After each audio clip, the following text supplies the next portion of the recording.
Hey football fans, welcome back to the PrepZone Preview Week 7, brought to you by Naples Dodge Chrysler Jeep. It is rivalry week here in Collier County, and nothing is bigger than Immokalee Naples. So to get you started, here's a man that knows all about that rivalry, John Weber, with his breakdown. Hello football fans, Coach John Weber, Week 7 of a fast-moving football season. What did we learn in Week 6? Well, we got a couple of teams that have put themselves in prime position to make the playoffs. Palmetto Ridge with a great victory over Barron Kyer, and they hold their own destiny, and that's what every coach wants, is to hold their own destiny as they await the Naples game. The second game, Immokalee and Golden Gate. In impressive fashion, Immokalee defeats Golden Gate in probably the best game of the year for the Indians. What does Week 7 hold? First Baptist travels to Moorhaven. They've got a lock on this district. If they beat Moorhaven, that District 2 district is just about over. But folks, Moorhaven is a tough place to go and play. I like First Baptist. I think they've got too many weapons. And the game of the week, in my opinion, the Naples Eagles travel to Immokalee. Now, folks, this is a rival game.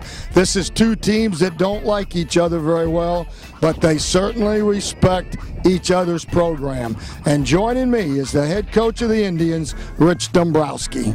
Coach, I thought last week, I've seen you guys several times this year, I thought that was the best football game you guys had played. I thought you played with a lot of intensity, and I thought your offense was really clicking. You've been a great defensive ball club all year. Well, I'll tell you what, we finally got 48 minutes out of the offense. You know, slowly but surely the last couple weeks. I know we struggled at the beginning of the year playing Our Lady of Good Counsel and then, you know, in a rain mud bowl at Clewiston. But slowly but surely over the last couple weeks, the offense has been clicking, and I challenged them to play for 48 minutes, and in my opinion, they did Friday night. I thought that too. You know, this week, and I call it a rival game, and I'm sure that you don't look ahead to this week, but this is a game that has always had a lot of meaning to both of these clubs. I said I don't think either one of these clubs like each other, but you certainly appreciate each other's programs, and it's just been a big game in the county. Absolutely. You know, I said to the kids, the minute the scoreboard last Friday night struck zeros, I said, it's Naples week. Now we can look forward to playing the Golden Eagles. This is my first time as the head coach here at Immokalee to be a part of it, but I know the significance of it. You know, it's a crosstown rivalry. You know, we're as Eastern as they come here at Immokalee, and I think they're one of the most Western teams, and two prominent programs in our county going to square off next Friday night. Well, and through the years, I mean, it's no secret that these two clubs have probably been the best clubs in the area for a while. And now you play a Naples Eagles team that runs an offense that in today's football you don't see a lot of, and I think it's what makes them so dangerous, that split back veer. You don't see that very often in today's football. No, we live right now in a spread offensive world, and we're part of it. You know, Bill has stuck to his guns since he got there in '98. He believes in it. I think it's a phenomenal offense if you get the kids to buy in and run it. And he's proven over the years. He's won 2 state championships, played in the 3rd. It's a very consistent program, and Bill is very consistent with what he does.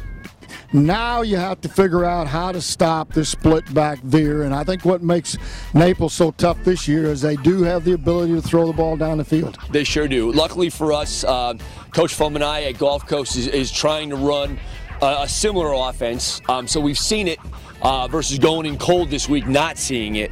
It's something we need to spend a lot of time on, especially defensive side, assignment football. I can't have defensive players going, well, I thought he had the football on the option. We need to tackle everybody, fullback, tailback, or halfback, and quarterback. They all need to be tackled on every single play, because if we don't, someone's going to squeak through, and I know Garrett Zeck is doing a phenomenal job. I know he's only had a couple games, but what we've seen on film, he's right up there with one of the best Naples quarterbacks for running this offense. So we've got to do our job on defense. Well, folks, I'm not calling this game this week.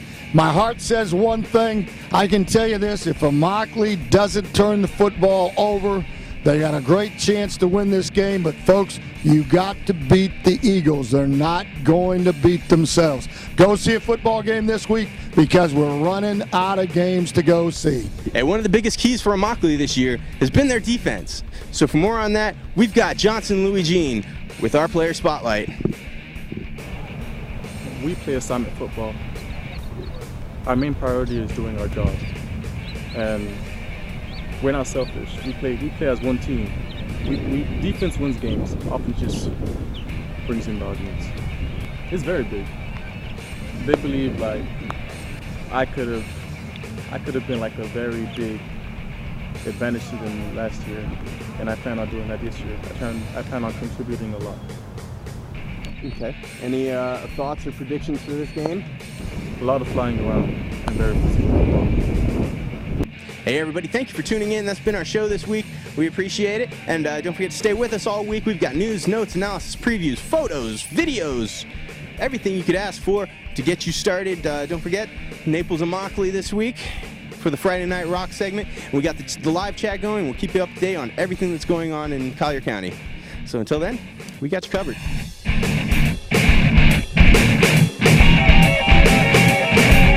Rival week. Rival.